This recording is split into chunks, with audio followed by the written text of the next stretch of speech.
Hello and welcome to Beacon of Creation, a weekly podcast on game design through the lens of Magic the Gathering. I'm Juliet. Oh, and I'm Nick. Hi, Juliet. How are you? Hi, Nick. I'm doing great. It's great to have you here. Can you talk to us a little bit about... There's this game called Amberspire that I'm pretty excited for. Yeah. It's coming out the day this episode releases. Oh, that's convenient. May 6th.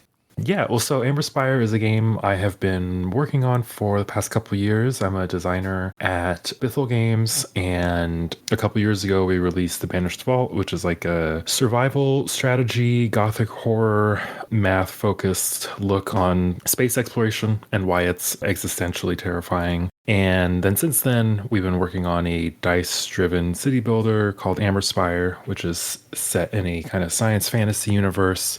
And you build a city on this kind of abandoned mausoleum moon, and it's kind of crumbling, and, you know, all sorts of weird things from there. But yeah, that is Amberspire. It's a city builder.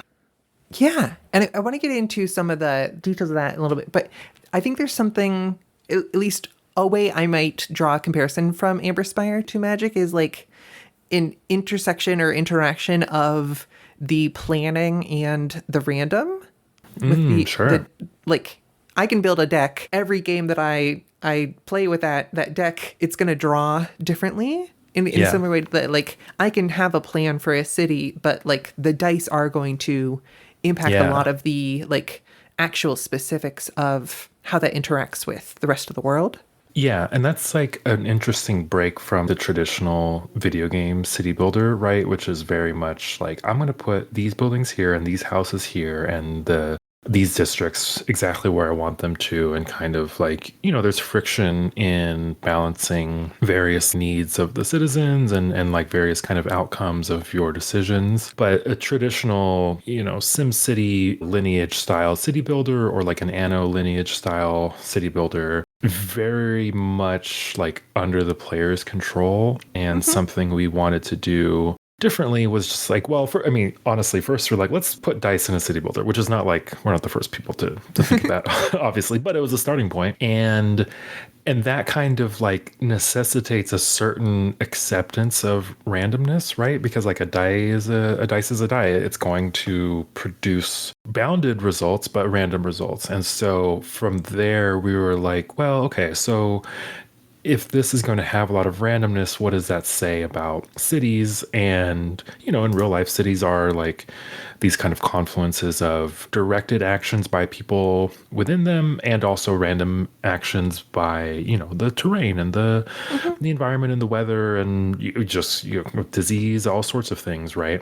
And even from like a really kind of nitty-gritty level, even deterministic actions by people will produce random looking results, like chaotic results, even though you can kind of trace back every decision. That's like what we're going for in kind of a broad thesis sense, right? Is this like, it's a little random, it's a little directed, and out comes something that has a real feeling history to it, the way a real city does. That makes sense.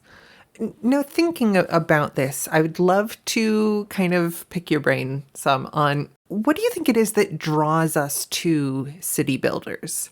You know, that's a wonderful question that I've thought about for years now, and I wish I had like a good answer for.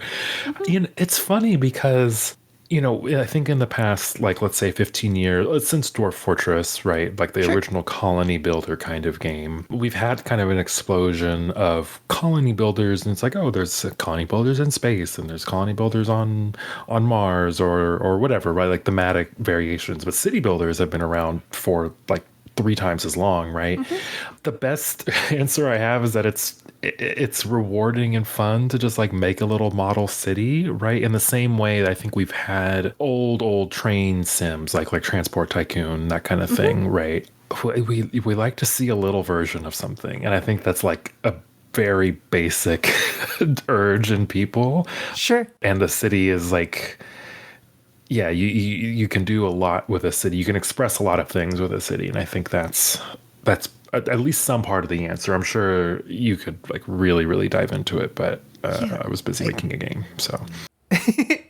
that does kind of make me think of tying it all the way back to, those like a patterned mat that has like the city streets on it and like different buildings and stuff, and you can just like scoot a car or just like look at it and imagine a city even without any actual like moving parts or mechanics or anything like that. And like I've done a few other interviews and podcasts leading up to Amberspire, and I've been asked like, well, what's interesting about a city? And I feel like that's the same question you've asked, but like from the other direction, right? And it's just like I don't know, it's a kind of people have been making cities for a long time, and it doesn't seem like we're going to stop. So I think it's just like an essential part of human culture, maybe. Sure. I have no idea, right? But it's not like, I wouldn't say it's like art because it's not as constructed, but it's not like totally environment either, in the same way like a canyon is or something like that, which is beautiful in its own way. But I don't know. It's like in between those two things. I think from my perspective, it could be easy to think of this city as capturing the natural progress of like human culture and technology and everything that gives us like concentration of people and the ability to have more people in one place and everything. And as that aggregates, you get the city in its very different forms. And obviously viewing all of history as like a linear progress, we can check out a recent episode of Paper Labyrinths if you want to hear more about that. We're big fans of linear progress. No, I'm kidding. No, it's interesting because like, I've read a bunch of like books on cities, right? And the books I've read kind of argue like, well, it's not really, they wouldn't say it's the right comparison to compare a city with like an organism. Sure. But there is an appeal to say like, if you put enough people together, a city will come out, right? In the same way, like you put enough, I don't know, amino acids or something, and you start getting cells and life. Sure. Which, does not hold water as a comparison very well, but I think there's something sort of that feels true. And so, I don't know. I'd like to maybe bring up an example or a contrast that might delineate this further, which is, I feel like especially in, let's say, speculative fiction broadly, I mean, science fiction, fantasy sort of stuff. Sure. There is the idea of the ecumenopolis, like all-encompassing city. So big city. In Magic, the biggest example of that is the most popular plane in Magic, the kind of one that saved the brand and brought it back and everything, which is a plane called Ravnica, that there's a lot of other things about it, which is it gave identity to each like pair of colors in a way that players could latch onto, and it's got other things going on, but it is ultimately, here's a fantasy city, and here is like fantasy high rises. Here is like a vertically dense and somewhat seemingly infinitely broad expanse of city that, as in any direction, up or down or left or right or north, south, east, west you go, there's going to be city, and even the wilderness is part of the city. Versus the cities in real life that we have extant in history and the present, which I would not describe as covering every inch of the globe. There are different cities. So like a city versus another city, but also a city versus the suburbs, the exurbs, the rural things that feed it, the things that are far enough away that they are in opposition to the city. Yeah. And I guess your thoughts on those kind of juxtapositions, but also like, would you tie Amberspire into more of, are there rival cities in Amberspire? Is it an infinitely broad? Is this just like all of the population that exists here, or? Well, it's funny because like you say, like, yes, of course we have distinct cities on Earth, but I think from like the human perspective, it can feel like you're just in this endless expanse of people, right? And I've had the misfortune of living in the Dallas area for like 15 years, no longer, thankfully. And the Metroplex is a term invented for Dallas and Fort Worth. Gotcha. Because the cities themselves, what we would say the dense, tall building kind of thing, are small, but there are suburbs just forever, right? You can spend hours and hours and hours just being in like relatively repetitive and boring suburbs. And that does feel like there is no escape, or you have to work substantially to get out of that, right? And so I think the desire for like the ecumenopolis in fiction almost feels like, well, what if we just kept doing Dallas forever? You could just like logical extension of, I've never been to Tokyo, but I'm given to understand it's huge. And so you can kind of imagine like, well, just more of this, right? But yeah, in Amberspire, there are no rival cities. You're just the one city. There are rivals, and you like live in a community within the solar system. And there are like political factions that come to your city and can give you good things or give you bad things to deal with. But no, it's interesting because I didn't want to make a game that felt like a competitive board game so much, right? Whereas thinking about the quickest example would be like Sid Meier's Civilization, right? Where like you play a civilization and other players play a civilization. That's a specific kind of like strategy game that I just didn't want to go with. And there's different ways you could do that, right? You can have like, I'm a player within one city, and then there's other players, quote unquote, within another city. But what I wanted was mostly for the player to feel like they've helped grow this city. Because of various processes, the city has taken on a certain shape, and then it has a distinct character instead of like neighborhoods that are not like the player defined neighborhood of like, and this is this zone. It more takes on the characteristics of like, oh, well, this has the more industrial type of production because these buildings kind of naturally grew together, and then these other things happen and so on, right? And so that's the like primary experience that we wanted for the player. And so that was not so much on the level of like city to city exactly. Sure. A kind of nascent political theory that I have, being not a like specifically political historian, or like I'm not a scholar of specifically cities, but I've studied a decent amount of like 13th century economics, for lack of a better word. Sure. Peter Clifford's Power and Profit and everything, and a lot about how the city-states of what eventually became Italy were kind of developing new ideas for how like banking could work and a lot of things. That the world was in a state of a different type of industrial revolution, and then the plague happened, and then like the world ended, and then the rest of the world is kind of post-apocalyptic after. But I've been thinking a lot about a phrase Spooford uses, which is the merchant who did not travel, and like the city as home to, quote, the merchant who did not travel, which is there's enough people and enough movement that a person can do the business of business without having to like actually carry goods from one place to another. As opposed to, previous like late Roman era where like if you're a merchant, you have to go with your stuff and sell it and then come back with other stuff and sell it, know.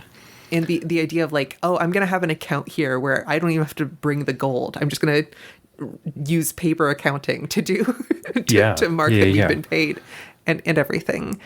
But also tying that to the kind of idea of the city state, where I definitely feel like, especially people who have lived in cities, but even people who haven't, we tend to think of a nation or a culture by identifying it by the city. Like England is London, and like London is what all of England is for most of us who aren't in England and who are in London or aren't in any of the like other parts of the United Kingdom or Great Britain.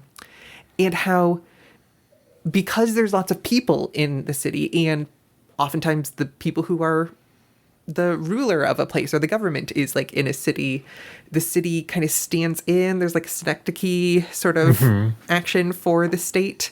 And then we just use it to mean the state in a way. And then I think, to me at least, that ties into our fantasy of I can make a city and then any stuff outside the city is just like inputs for the city. It's either input of people or input of rural product or of industrial product, or it only has a secondary identity to the city. And obviously the social is predicated on its exclusion sort of thing. And so like famously, what are things that you think are excluded from the fantasy city? I don't know if I have like a quick answer for you. I think what's interesting is the first thing that comes to mind.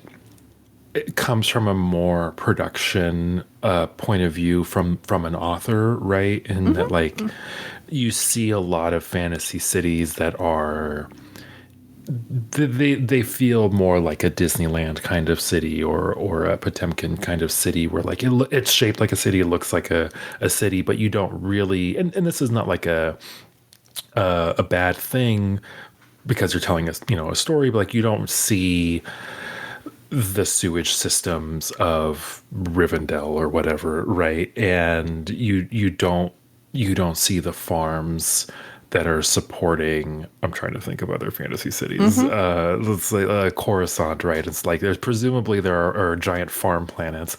Actually, that what's funny is that weirdly gives a lot of credence to 40K, which does have like, and this is the planet that's the farms, and this is the planet that makes widgets or whatever, and it's all terrible, but.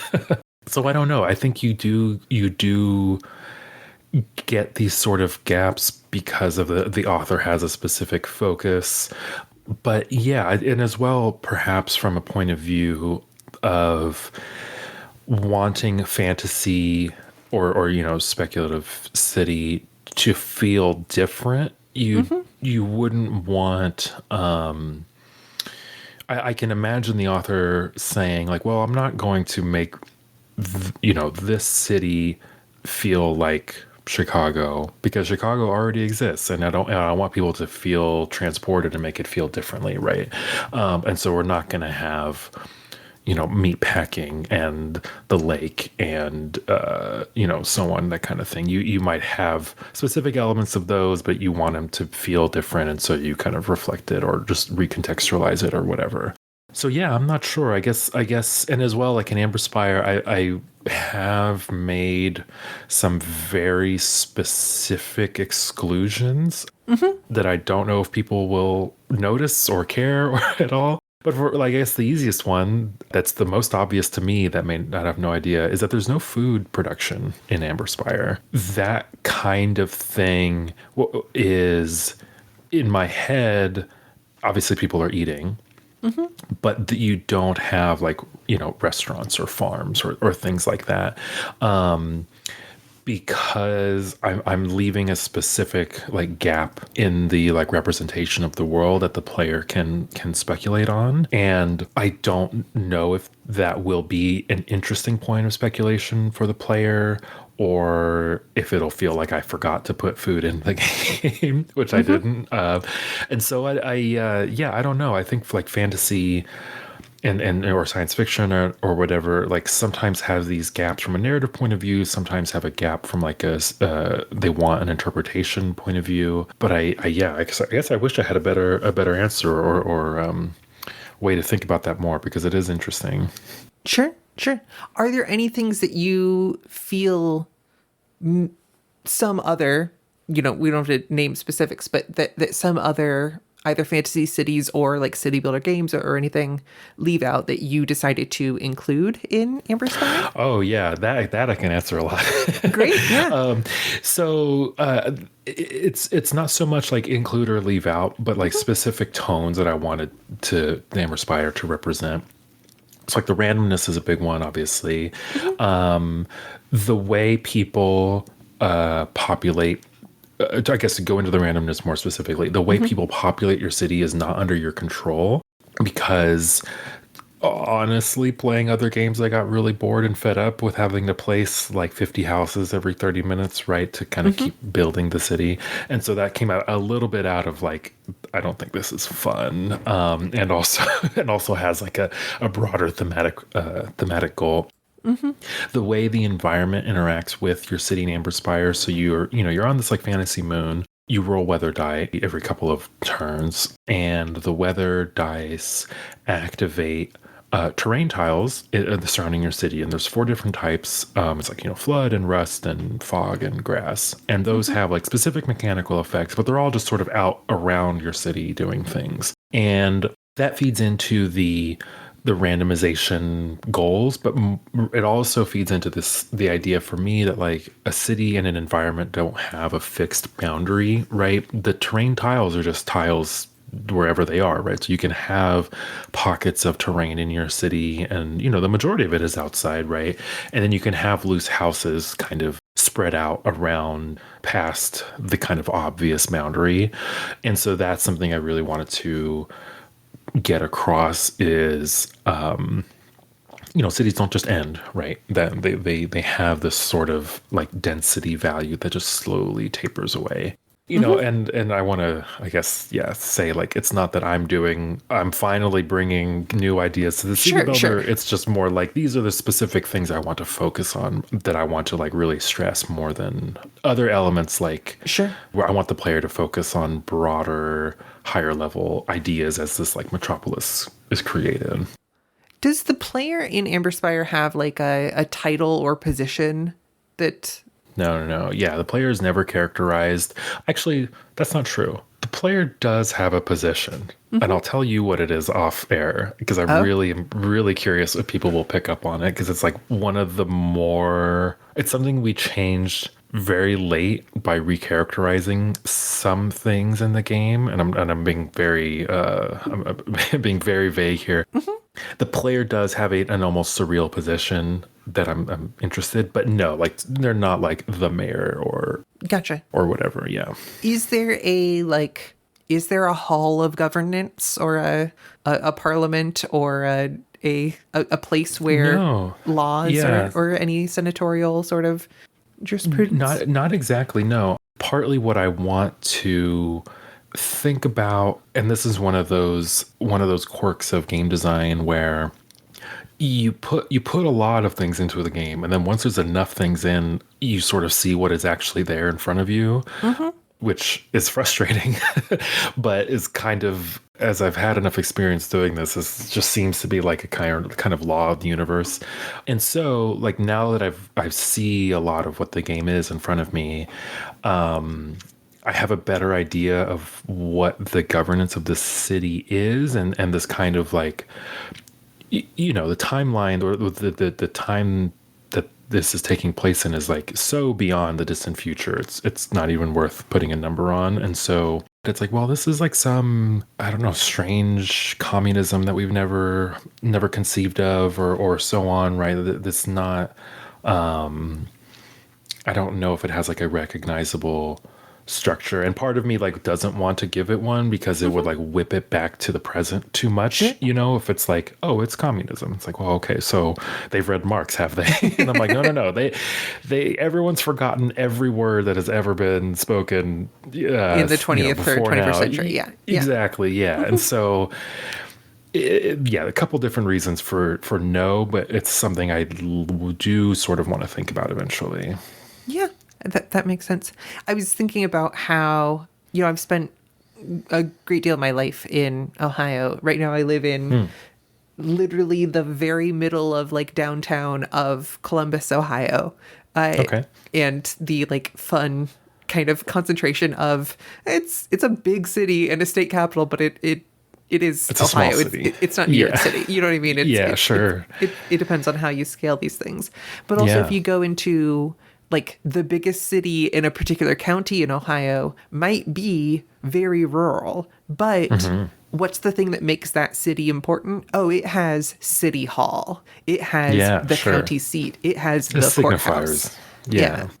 And just the idea of the phrase city hall, of like, yeah, that's where, that's the city hall. That is what it is, that is like that particular kind of lens of cityness. Yeah.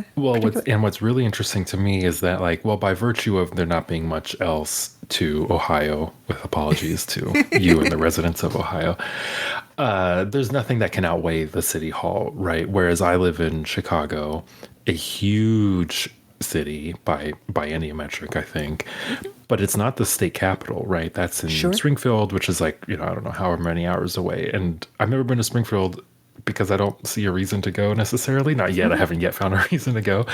And yeah, there are, for whatever reason, the culture and randomness of the world has said Chicago is more important than Springfield, even though decisions are made in Springfield, right? And for the listener at home who, we've got a variety of listeners from a variety of different places who might be vaguely familiar with these things, but not know them in specific.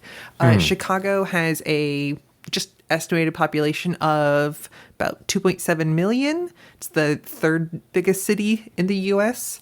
Mm-hmm. And Columbus, by comparison, is like almost exactly a third the size.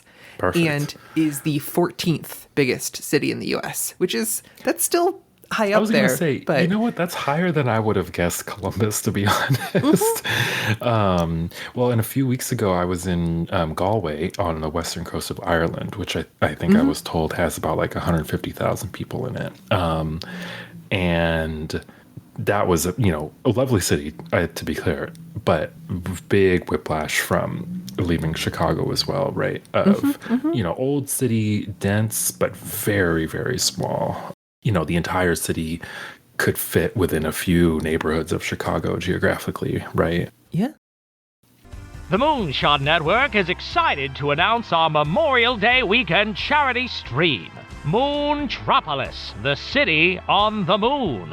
This May 22nd through May 24th, the enterprising entertainers of the Moonshot Network will be streaming to fundraise for Advocates for Trans Equality, a non-profit fighting for the legal and political rights of transgender people in America. We'll have our own Moon mayoral debate, a table read of 1987's Moonstruck, and returning favorites of streams past. We're also building out new segments, like a speedrun race of, I'm sorry, did you say street magic?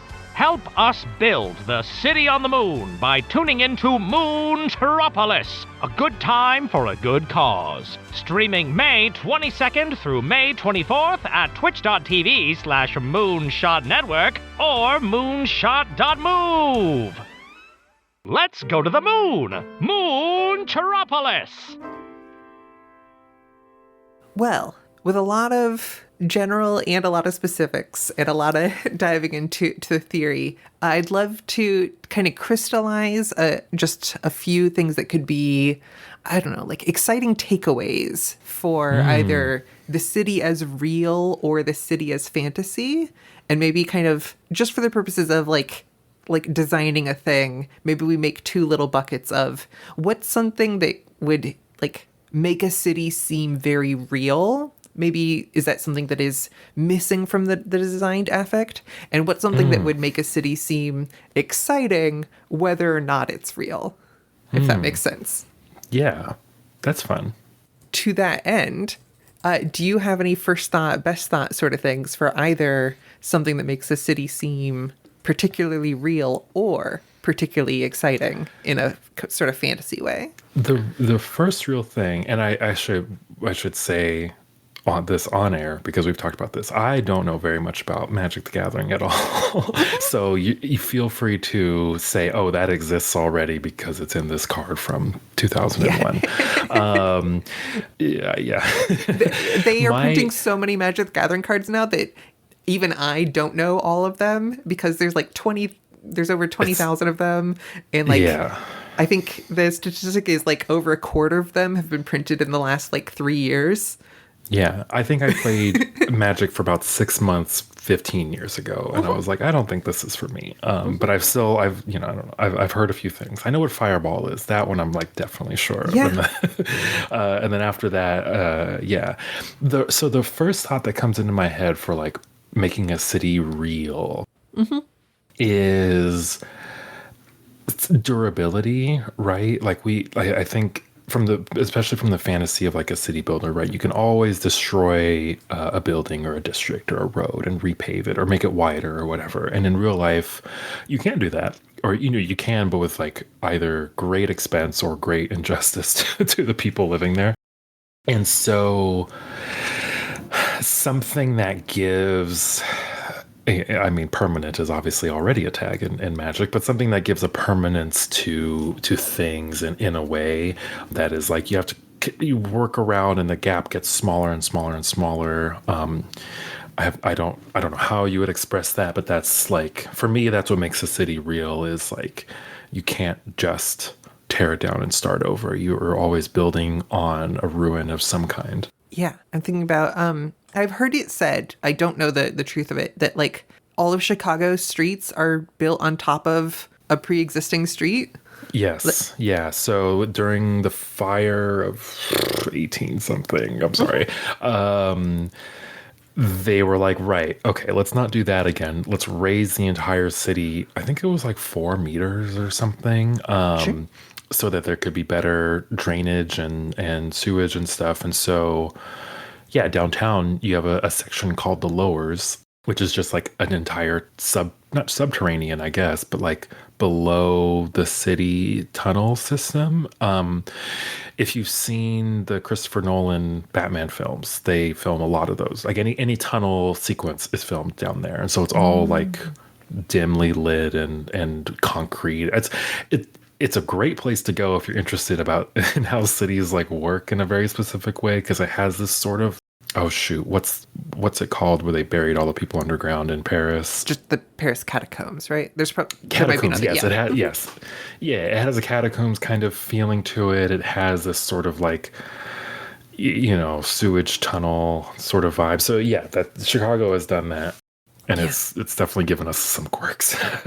And think about how, if you do want to build, like if something is already there, your options are either just build on top, and maybe stuff will stop using the lower things, or the like Haussmann kind of renovation of Paris, where you just like destroy massive amounts of the city and totally eliminate both the history of that and the people who were there and all of that. Maybe like some awful enchantment that says when a creature dies, it doesn't die, and it goes to like another graveyard, like a separate sort of spot that then still affects things.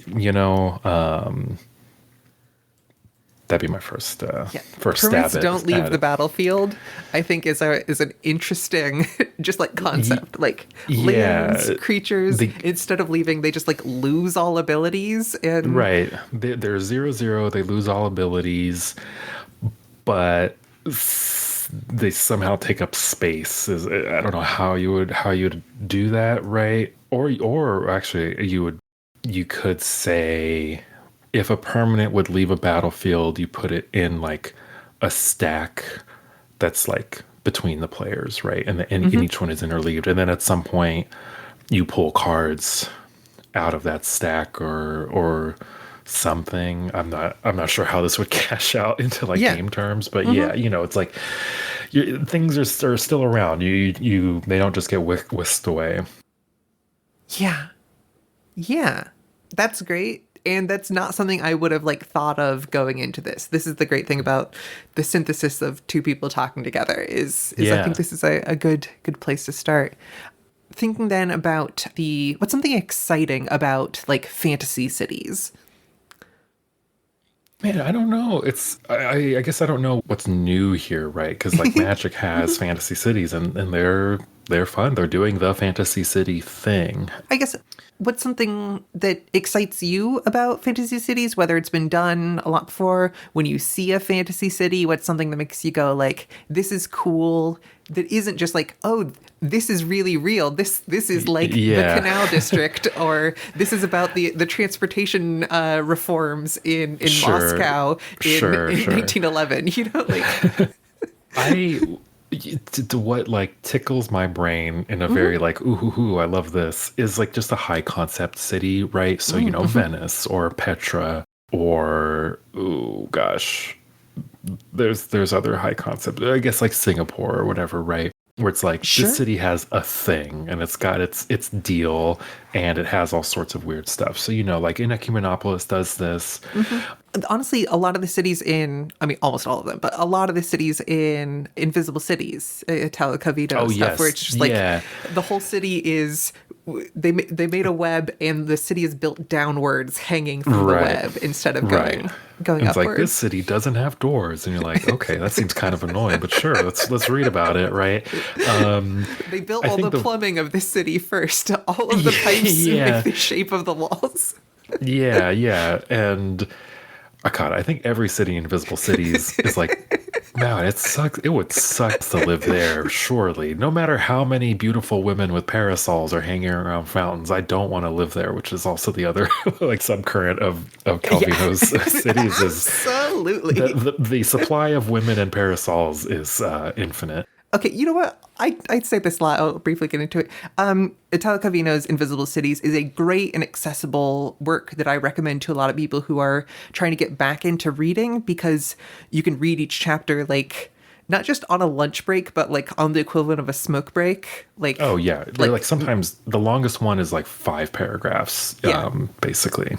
But an unfortunate thing that does very slightly spoil some of the of reading Calvino in general is when you go, wait a minute, this is all just ways of talking about women. Like it isn't just an illusion that all of these cities have women's names. Yeah.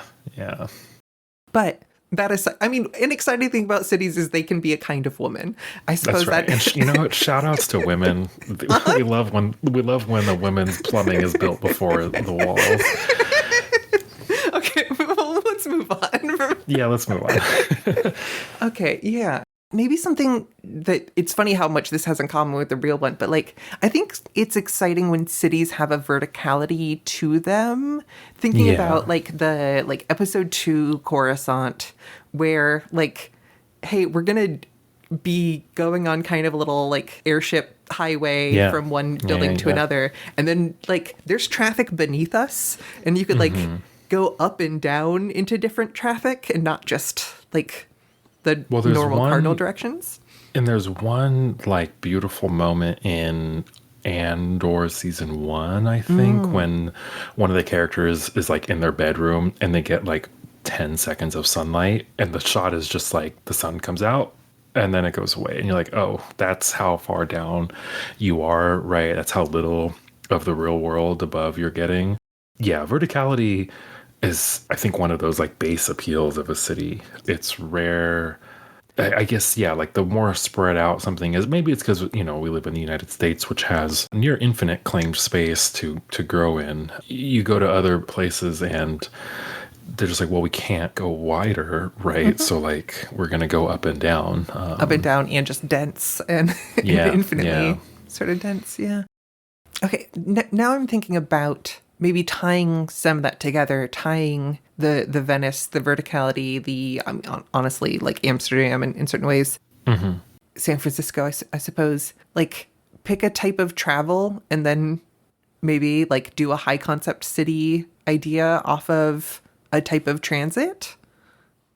Whether that is like, what's something that isn't canals? I suppose airships could be done.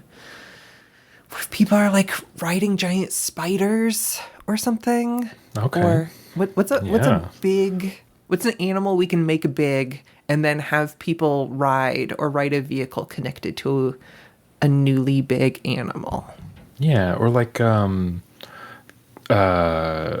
big camel, big like 4 legs, like a walking barge is fun. Walking barge, camel. Love it. Yeah. And that can be an artifact, right? or something, right? You can mess around, like the tools facilitate certain other things, right? I'm sure there's got to be infinite cards that like attach this to a creature and give it flying or something, right? Okay, so here's my pitch to tie this into verticality is city with different amounts of density built in a little like mountain range, like archipelago of mountains. And so we have like some kind of massive camel or goat that is just like really good at like goat style, like walking up this nearly vertical surface. Sure. You know what I mean? Yeah. Like walking kind of parallel to it. And you get it big enough that then people, I don't know, you could fit 20 people on this or whatever. Yeah. And this Have you seen the not very good Minority Report film where they like have the cars that go up the side of the building and then the like cab of the car rotates and the wheels are going up or whatever, and it's like a magnetic car or whatever. I saw that'd be the sci-fi version. I don't remember the cars. There's honestly, it's not a great film, but that's what jumps into mind. Yeah. Yeah. Okay. I'm thinking massive mountain. I like the goats. Yeah, I like the camel goat kind of thing more. Mm-hmm. Barge bus. Okay. So thinking about what that would do, we're carrying people from high place to another high place without needing to like actually build a bridge across them. Right. For whatever weather reason. Because it's cool not to. Yeah. Basically. Or because people have been doing this for hundreds of years before it became practical to like bring in aluminum and things. Right. It's like there used to be animals that did this, and the people that lived here and farmed here used animals to carry food around because you couldn't build a bridge with wood that long. And then as steel is invented, you maybe build one bridge and then you realize like, oh, it sucks for other reasons. And so you build a mechanical animal that does the same thing. And that's how you get like something interesting, something unique that's built around the environment and still has like a material backing to it. Okay. Do you like the idea of this is a like biological creature with kind of a carriage atop it, or this is a like mechanical version of what used to be? Like this is a massive mechanical goat in the style of the biological goats that used to be here. I like the latter. Yeah, I like that. Like you could have both represented, right? You can have the creature that's the goat, and then you can have the artifact that's the like the goat. Like you can have like one person or like a pack on it or whatever, right? And then the like the large mechanical version has an extra set of legs, and it can have 20 people on it, that kind of thing. Yeah. Okay. I'm thinking this could be a vehicle. We'll give it a go anyways, because vehicles should be able to carry creature types, even if they haven't historically. Or we could give it it's a go as long as it's crewed. Maybe it just like, does it have reach? Does it get everything flying? What is vehicle as a tag in Magic? I don't think I know that one. Vehicles are... They're kind of like pseudo creatures. They have like a power and toughness box at the bottom of the card, but they aren't a creature. They typically have a thing like, so if it had crew 2, you could tap any number of creatures that have power, like that add together to at least 2, and then this thing becomes a creature until end of turn. Oh, interesting. So you kind of like kickstart it into being. Right. And then it interacts with other creature effects or so on. And so that's it's fun.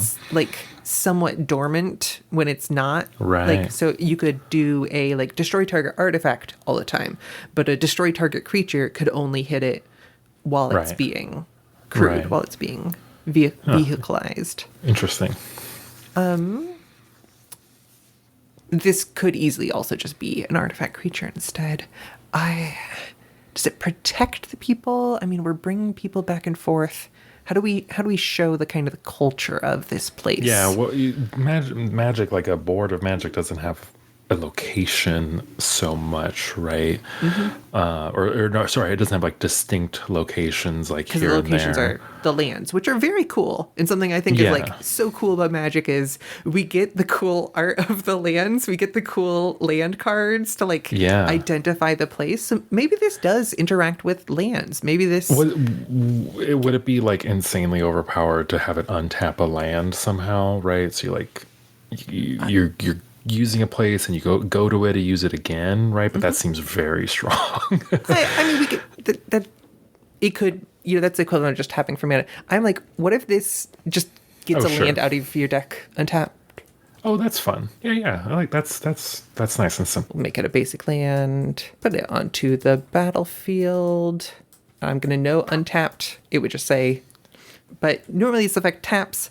The classic, there's a very, very old card called Wood Elves that just grabs a forest and puts it onto the battlefield untapped. And I'm like, this is a fun twist on this normal effect, which is, here. It gets you this, you're tapping your creatures. Yeah, you're going somewhere. Yeah. I like that a lot. That's fun. I like lands are probably my favorite card in Magic, or basic land more specifically. We could even make this like land with a basic type, but for now I'll just keep it. Keep it basic. So this is the card I have here, just very briefly sketched out. Fairy Goat, that with a hyphen.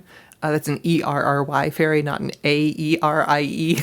Yeah. You can't cast fairy tagged cards with the Fairy Goat. Different fairy. I was in a Blades in the Dark campaign a few years ago where we decided to like really lean on kind of the normal Duskball sort of map, but we were like, and fairies are what connect all of the stuff. And any of the weird supernatural stuff is fairies. So we like weird dark fairies or whatever, but like we were able to use that homophone in exciting ways. So I've got 4 generic mana for an artifact vehicle. I'm giving it the goat creature type because again, it's whatever. It's got crew 2. It's a 3/6, and when this attacks, search your library for a basic land, put it onto the battlefield. That's great. That seems like a really useful. I'm going out a bit on a limb here. It's mid to late game card with the 4 mana cost. Is that how? That's the tempo we're at. A mid game card. It's pretty hard to kill, but your opponents can just remove your other creatures, or it's coming at the cost of you're tapping at least 2 other power of stuff. But you're able to get the lands out of your library, which means they're both on the battlefield so you can use them, and when you draw cards they're more likely to be spells, and so this is what we might call a workhorse card, though in this case it's a work goat card.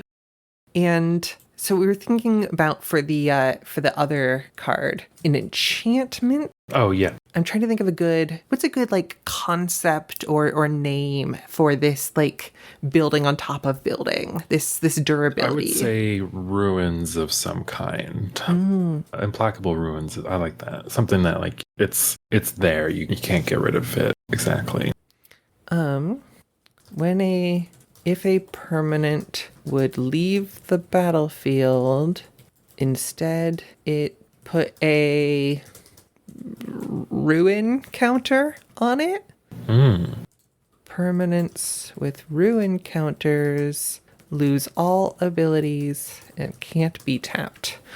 This is mostly that, even if something has a intrinsic ability, or like you've got stuff that's like, hey, tap all your artifacts to help cast me for more mana. It's like, no, this is here. It's dead. It's dead without going away, basically. Maybe, I was thinking earlier, like, and then how does this cash out? This might be it, right? Because there's so many decks and ideas that are like, it goes into the graveyard, or it gets exiled, or it goes back into your hand, or whatever. But like, no, it's like, I don't know, super exiled. I'm not even sure. Like, it's just like a different form, and that's that. Like, you're just like locking things down. And again, this seems like I'm not exactly sure if this is true, but it counters a lot of other types of ideas, right? Yeah, like sacrificing things, right. all sorts of stuff like that. And it's possible that the like replacement effect wouldn't replace certain cost things because of how costs work, but we could fiddle with that. Another thing we could do is give the ruin counters like actual like rules meaning. That's like, hey, that's true. Permanents with ruin counters. Otherwise, what this is like, hey, I wrath of God, I destroy all creatures. And like we just push all those creatures to the left and put the counters on them. And then if somebody blows up this enchantment, well, all those creatures, they have the ruin counters on them, but like unless Implacable Ruins is out, ruin counters isn't actually stopping them. Mm-hmm. So maybe you could fold in something with like archaeology that is, sacrifice a ruin counter to draw a card and then, exile the creature underneath it or something like that. Yeah, okay. I like the idea, while you're writing this out, I like the idea of seeing a Magic playmat with just dozens of cards stuck to the side, like out of the way, but ruins, that has that kind of like, oh, right, you can kind of see the history of this game in a sense, right? Some things are lost because of sorcery and instant would just go away, but the creatures that were here, the lands that were here that are then removed are still, like if you've ever seen a Roman excavation, right? You can just see all the streets and everything below from what came before. And I like that as a visual record or kind of visual idea that's being communicated to people that arrive at the game afterwards, which is something that we try to do in a couple different ways with Amberspire. Was like, if you look at a city, you can kind of see where the old parts are, which I guess actually that kind of goes back to what you were saying of like, what did you want to do that was different from other city builders, which that was a big one. Like, I want to look at something and go, oh, right, that's the old part of the city, which, you can more or less do for any real city. And I wish games did that more. And I think there are some that are doing it now as well that weren't around when we started developing it. Yeah. So the vague ability that I'm tossing out there, which I'm realizing would need some other sequencing or wording to work, is a ability word or maybe a flavor word, but I think I will make this an ability word, which is archaeology, and then 1 mana, remove a ruin counter from a card you control, exile that card, and draw a card. So this is, we're building up ruins and then kind of being able to learn from them. Yeah, this has like a learning and a forgetting kind of aspect to it, right? Because the card is then exiled, which, it's still like around, right? But it's not in the like present memory idea of the game, which is like the battlefield and the ruins, and you're fighting in the ruins. Yeah. Which is it's interesting. I'm not sure if that's good or bad, but I like it. I don't know whether he said Implacable Ruins enchantment for 1 and a white. It's like a rest in peace sort of cost. With cards can't be put into graveyards from the battlefield. If they would, put a ruin counter on them instead. Ruin permanents lose all abilities, can't block, and can't be tapped. And then in italics we have archaeology, pay 2 mana, exile a ruined permanent you control, draw a card. The interesting thing here is our exciting, the card that we found going down the like exciting high concept path is like in some ways a representation of something mundane, which is like a bus. Yeah, a bus that can take you from like one part of a city to another, like distant or disconnected by terrain part of a city. This is like a ferry that takes you to the other island, or a bus that takes you to Fort Worth.